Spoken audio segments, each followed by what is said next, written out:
I'm a cyber criminal. Look at these hacks that I just scripted.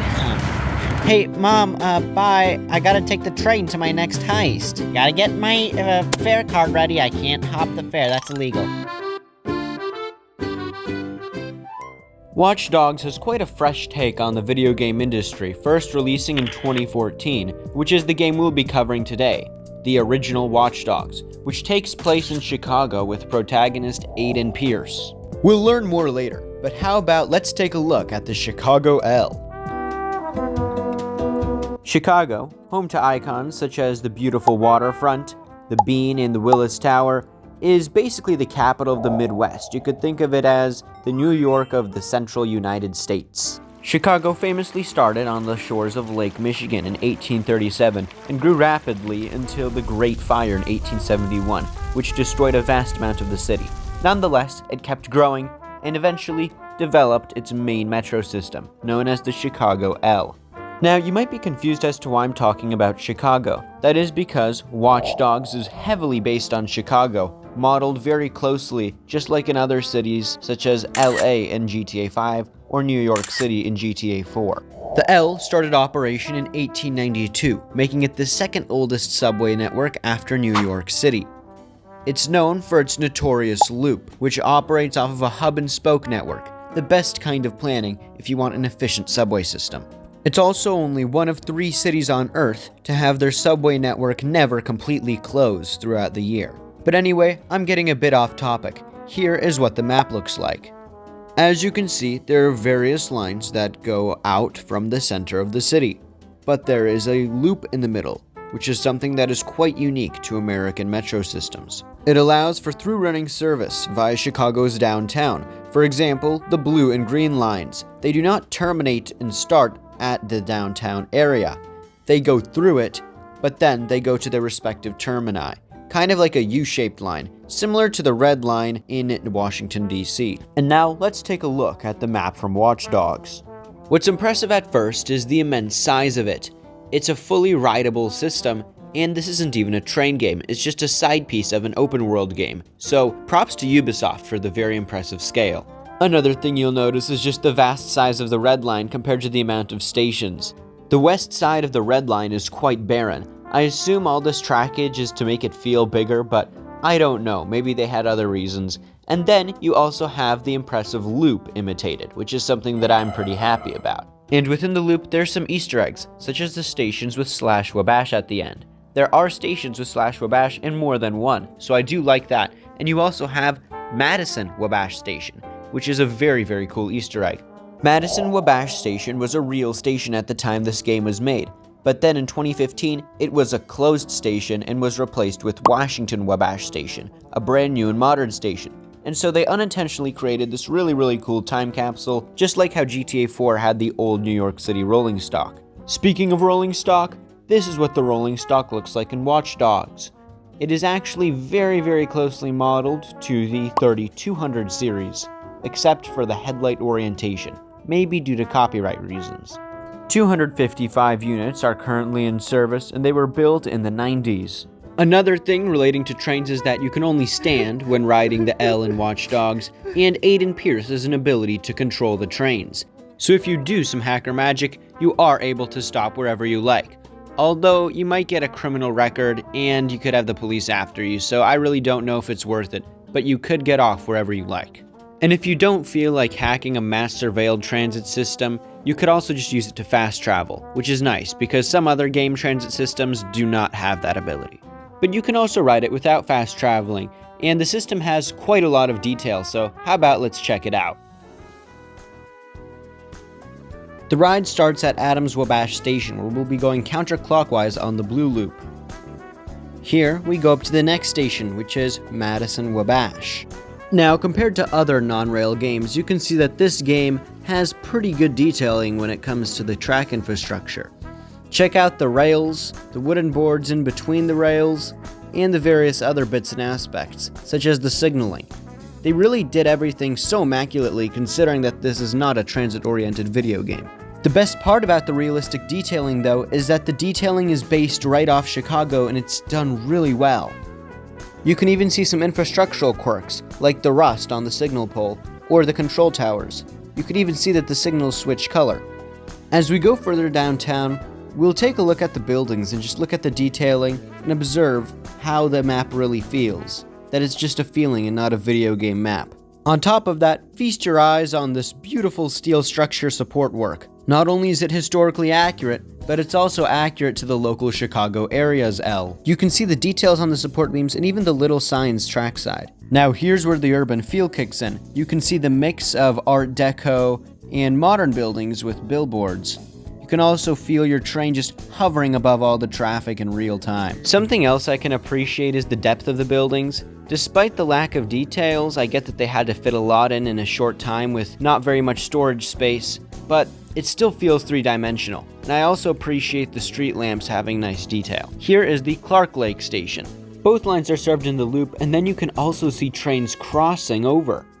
This is a really unique intersection, and I'll talk about it in a bit. In the meantime, you could like, subscribe, and comment. I read all the comments. And if you like trains and you like content like this, make sure to join the Discord server. It has many other people like you. Thank you. Up ahead is a loose recreation of the Tower 18 in the northwest corner of downtown Chicago. It's a surface-level intersection which allows trains to enter and exit their loops. It was also called the busiest rail interlocking on Earth. In real life, you cross over the river after this interlocking, so let's see if the devs at Ubisoft paid attention. Let's see if the details on the stations are close to the real-life counterparts in Chicago. You can see that the blue tactile paving, which is quite unique, is also present in the Chicago system, and the roofs are also quite similar. Very nice. Let's take a listen to the train noises and see how accurate the sound design of this game is.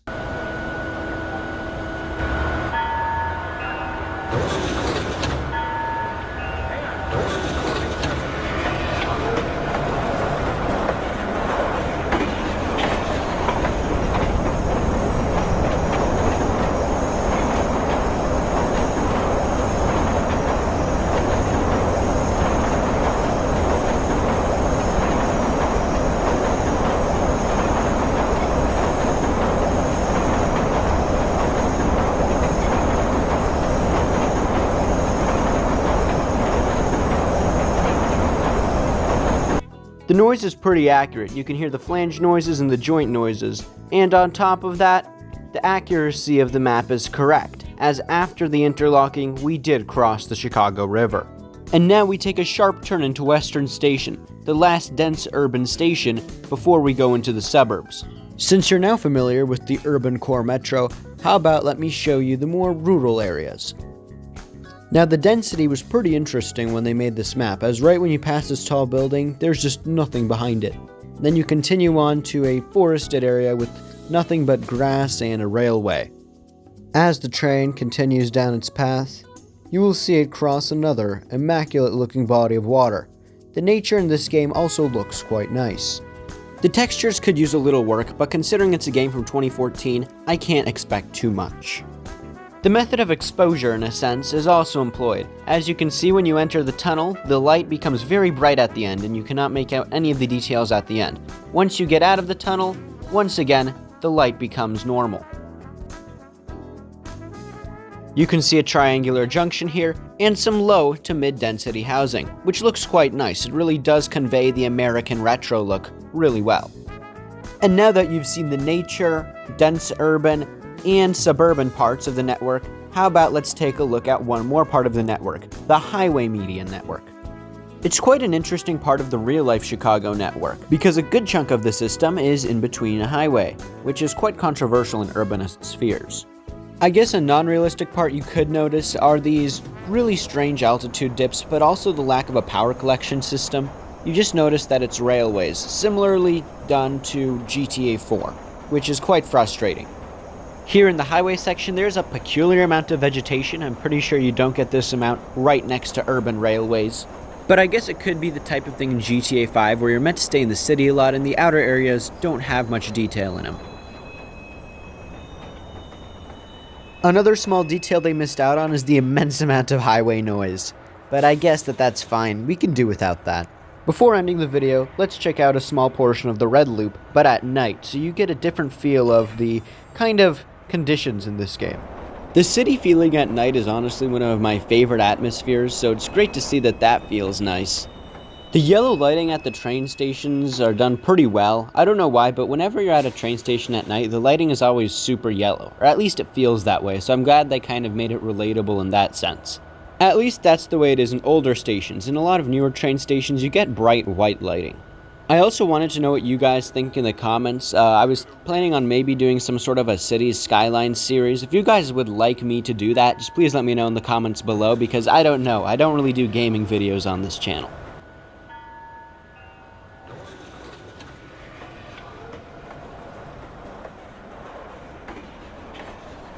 The Tower 18 intersection looks a bit strange at night. It's not really well lit, but that's understandable. It still feels atmospheric though. And we're back in the Suburban area, but it's really dark at night. We're currently crossing that bridge in that tunnel, but instead of turning left, we will be taking the path to the right, where you meet an even longer tunnel. So let's check that out. Some good train spotting action up ahead. Train going forward, and then a train turning into the tunnel facing us. Oh yeah, good stuff if you're a railway photographer. And now we take the right turn as opposed to the left, with yet another train coming our way. Pretty busy network for a video game. I like it. It really gives that realism and immersion that a city gives. And we are in an even longer tunnel made of beautiful brick with some occasional yellow lamps. And at this point, the train just heads through the middle of nowhere, so let's get to the really beautiful part of this system that I love a lot. You keep going forward into this place with no station, and then upon this right turn, you have an immense view of the Chicago skyline.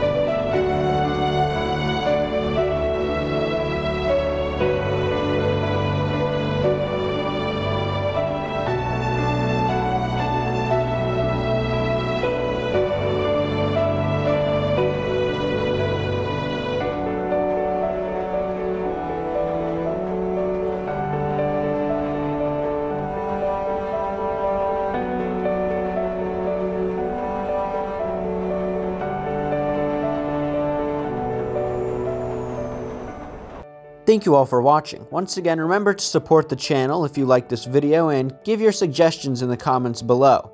And I'm going to sing an outro song, because of copyright I can't actually play it. It's a trendy song, so it's supposed to, give you views or whatever. So trust me, you'll be fine. And when I'm back in Chicago, I feel it. It's the beginning of it.